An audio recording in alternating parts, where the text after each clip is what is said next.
Hello everyone, welcome back to my channel EduRay.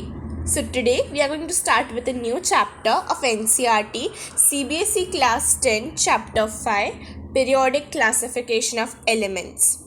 If you want such informative videos, please subscribe to my channel and like the video. So let's begin. In front of us is the periodic table. What is it? It is the arrangement of elements in the increasing order of their atomic numbers. So before going further deep into the chapter, let us first understand about the elements which constitute the periodic table. तो जो group 1 के elements जो होते हैं, जो कि है hydrogen, lithium, sodium, potassium, rubidium, caesium, francium, इसको हम लोग बोलते हैं एल्कली मेटल्स. ये मेटल्स होते हैं और इनका स्पेशल नाम होता है एल्कली मेटल्स. ओके. जो ग्रुप 2 के एलिमेंट्स होते हैं, जो कि है beryllium, magnesium, calcium, strontium, barium, radium, उनको हम लोग का स्पेशल नाम है एल्कलाइन अर्थ मेटल्स. क्या है? Alkaline earth metals. अब ये जो ग्रुप 3 है टू ग्रुप 12, इन्हें हम लोग बोलते हैं ट्रांजिशन एलिमेंट्स. क्या बोलते हैं? Transition elements. Now for group 13, group 14, group 15, group 16, they are called as post-transition elements. Now group 17, it is called halogens. इतना हमें मालूम ही है, fluorine, chlorine, bromine, iodine halogens होते हैं, वो सॉल्ट्स बनाते हैं. Like sodium reacts with chlorine to form NaCl. Now these group 18, their valency is 0. They are known as inert gases. They have a stable electronic configuration. So उनका नाम है Nobel या inert gases. और जो ये green elements है ना, boron, silicon, germanium, फिर आर्सेनिक, एंटीमनी, टेलीरियम, पोलोनियम, इनको भी एक है. इनको हम लोग बोलते हैं मेटेलॉइड्स. क्या बोलते हैं? Metalloids. Now these series is known as lanthanide series, which begin from the element 57, which is lanthanum, and these are called as rare earth elements. Now the second series is actinide series, which begin from element actinium, and these series is called as radioactive elements. So this was some extra information which would help you. Now let's dive into the chapter. Now we will learn what is classification. In periodic table, as I told, the elements were grouped or classified. But what does classification means? So classification means grouping or sorting of elements based on their similarities and differences. अब इसका मतलब क्या है? इसका मतलब है कि कोई सिमिलर चीज़ें हैं जिसमें कॉमन प्रॉपर्टीज़ है, जो आइडेंटिकल हो, जिसमें वैलेंस इलेक्ट्रॉन्स, जो आखिरी शेल होता है उसमें जितने इलेक्ट्रॉन्स होते हैं उसे वैलेंस इलेक्ट्रॉन्स बोलते हैं, वो कॉमन हो. तो ये सब सिमिलर, जो एलिमेंट्स में सिमिलर चीज़ें हो वो एक साथ रखना, और जिनमें डिफरेंसेस हो उन्हें अलग रखना, उनको सॉर्ट करना एलिमेंट्स को, उसे क्लासिफिकेशन बोलते हैं. जैसे मेटल्स को, जो मेटल्स है वो left side of periodic table में रखे गए हैं और जो नॉन मेटल्स है वो राइट साइड में. तो ऐसे क्लासिफिकेशन किया गया है एलिमेंट्स का. अब ये क्लासिफिकेशन क्यों किया है? ये क्लासिफिकेशन इसलिए किया है क्योंकि it makes there study much easy. अब जो पीरियोडिक टेबल है प्रेजेंट में 118 एलिमेंट्स है. अब इतने सारे एलिमेंट्स है, अगर ये क्लासिफिकेशन नहीं होता तो हमें एक एक की प्रॉपर्टीज़ पढ़नी पड़ती, कितना डिफ़िकल्ट हो जाता 118 एलिमेंट्स की. अब ये क्लासिफिकेशन हो गया तो वो उनकी जो स्टडी है वो इजी हो गई है. अब वो कैसे इजी हुई है? जैसे अगर अब तुम लोग देखोगे ग्रुप 1 में एल्कली मेटल्स है, हाइड्रोजन, तो अगर हम हाइड्रोजन, सोडियम, तो अगर हम हाइड्रोजन की प्रॉपर्टीज़ पढ़ेंगे तो सोडियम, पोटेशियम, लिथियम, उनकी प्रॉपर्टीज़ भी सिमिलर है. तो अगर हम जो ग्रुप होता है, लाइक ग्रुप 1 है, उसके अगर एक एलिमेंट की प्रॉपर्टी पढ़ेंगे तो उसकी जो बाकी एलिमेंट्स हैं ना ग्रुप 1 में, उनकी प्रॉपर्टीज़ भी सिमिलर है. तो ऐसे हमारी स्टडी मच ईजी हो जाएगी. और ये क्लासिफिकेशन से ना कंफ्यूजन भी कम होता है, क्योंकि अगर हम क्लासिफिकेशन नहीं करते तो जो सिमिलर एलिमेंट्स है और जो नॉन सिमिलर एलिमेंट्स है वो भी अगर हम साथ में रख देते तो हमें कंफ्यूजन हो जाता कि इनकी प्रॉपर्टीज़ क्या है, उसकी प्रॉपर्टीज़ क्या है। तो एक कंफ्यूजन को हटाने के लिए एक अच्छा सा पीरियोडिक टेबल बनाया गया है ताकि हमारी स्टडी मच ईजी हो, हम उनकी प्रॉपर्टीज़ आराम से पढ़ सकें। एंड उसमें अगर स्टडी ईजी हो जाएगी तो जो टाइम कंजम्पशन है लाइक प्रॉपर्टीज़ रीड करने में, समझने में, साइंटिस्ट्स को कम टाइम लगेगा। So it reduces time to study that elements. So because of this reason the classification is essential. अब समझा कि ये क्लासिफिकेशन होता क्या है और ये क्यों इतना इम्पोर्टेंट है। अब हम अर्ली अटेम्प्ट्स देखेंगे जो साइंटिस्ट ने ट्राई किए for classification of elements. So scientists made several attempts to classify elements according to their properties and obtain an orderly arrangement out of chaos. The earliest attempt to classify the elements resulted in grouping the then known elements as metals and non-metals. इसका मतलब क्या है कि scientist ने ना बहुत सारे attempts करे, बहुत सारे चीज़ें करी ताकि वो लोग एक अच्छे से एलिमेंट्स को क्लासीफाई कर पाए। और वो अर्लीस्ट अटेम्प्ट में से एक अटेम्प्ट था जिसमें वो लोग ने मेटल्स और नॉन मेटल्स को सेपरेट करके ग्रुपिंग करी। जो एलिमेंट्स हैं उन्हें वो लोग ने दो ग्रुप में डिवाइड करा, मेटल्स और non metals. Later, further classifications were tried out as our knowledge of elements and their properties increased. जब हमारी नॉलेज बढ़ी, जब हम उसके प्रॉपर्टीज़ को और जानने लगे तो और इम्प्रूव्ड मेथड हुए क्लासिफिकेशन के। अब वो क्या थे? They were Dobernier's triads, Newland's law of octaves, Mendeleev's periodic table और the modern periodic table. इससे modern periodic table is very similar to Mendeleev's periodic table, पर जो modern periodic table है उसे ले किसने करा था? हेनरी मोज़ले। सो फिर भी हम लोग modern periodic table को मेंडलीव इससे बोलते कि it is very similar to Mendeleev and Mendeleev contributed a lot to the modern periodic table, but it was devised by Henry Moseley. Now let's begin with the first attempt which was made by Dobernier, who was a German chemist, for arranging the elements. So let's read about it. Dobernier's triads. He tried to arrange the elements with similar properties into groups. He identified some groups having 3 elements each, so he called these group triads. Now what does this word triad means? So triads means a group of 3, मतलब एक group है जिसमें 3 element हो। अब वो 3 element इस प्रकार है कि जो फर्स्ट, सेकंड और थर्ड है उनका जो एटॉमिक मासेस है वो इंक्रीज़ होता जा रहा है। मतलब वो अगर फर्स्ट का एटॉमिक मास 10 है तो सेकंड का इंक्रीज़ होके 11 हो गया, थर्ड का इंक्रीज़ होके 12 हो गया।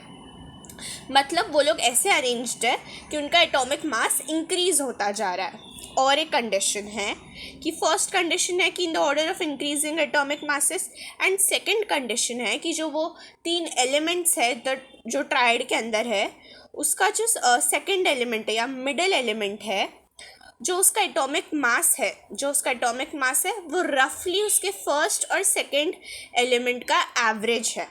अब इसे हम एक एग्जाम्पल से समझते हैं। देखो ये जो इसमें है एलिमेंट्स, एक ट्रायड है। किसका ट्रायड है? लिथियम, सोडियम, पोटेशियम का ट्रायड है।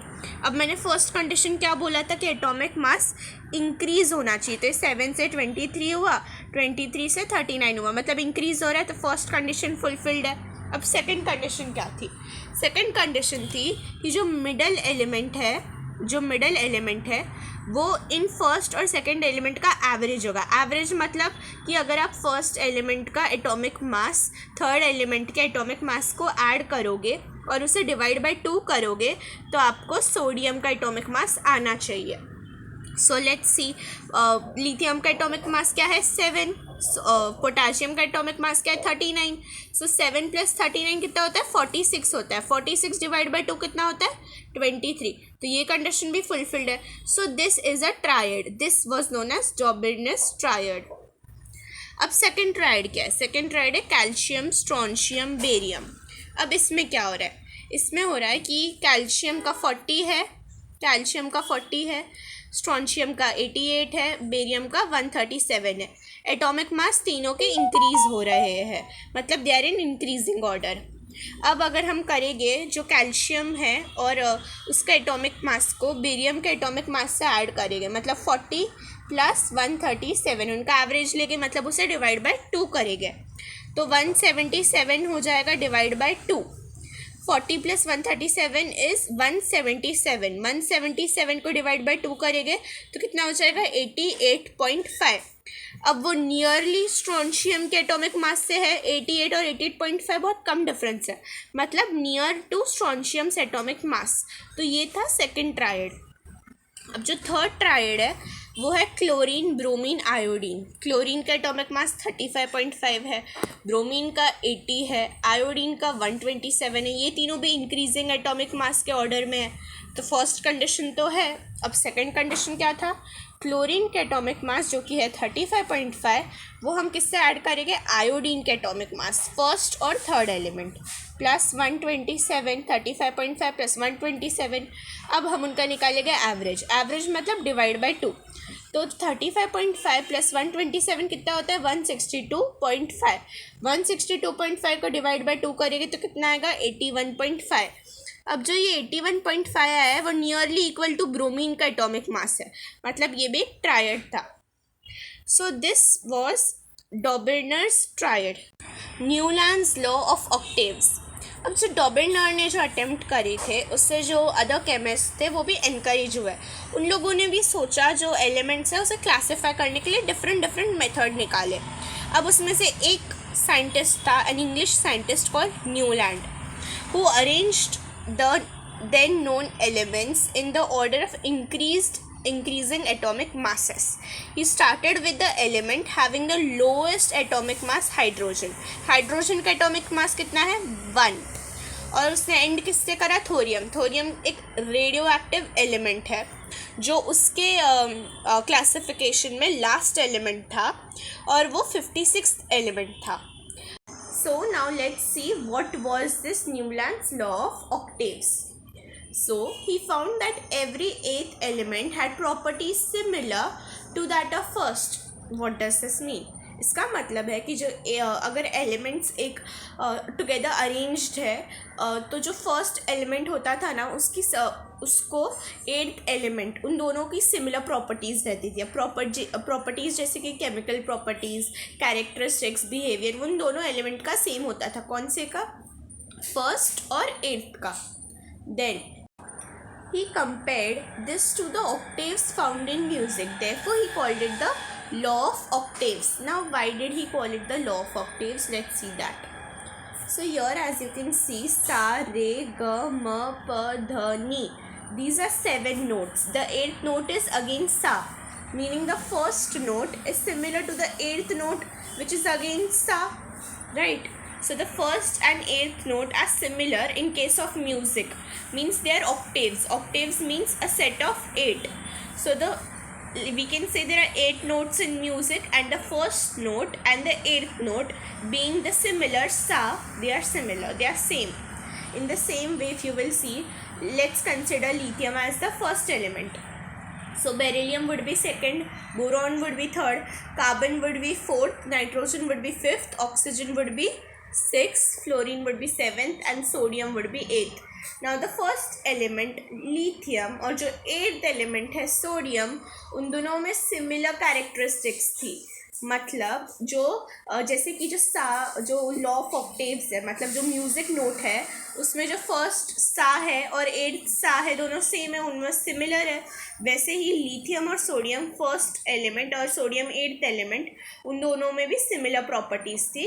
जो साइंटिस्ट न्यूलैंड है उन्होंने जो म्यूज़िक नोट्स है, ऑक्टेव्स है, उसे ये एलिमेंट से कंपेयर किया, and that is why he named it as law of octaves. In Newlands octaves the properties of lithium and sodium were found to be the same.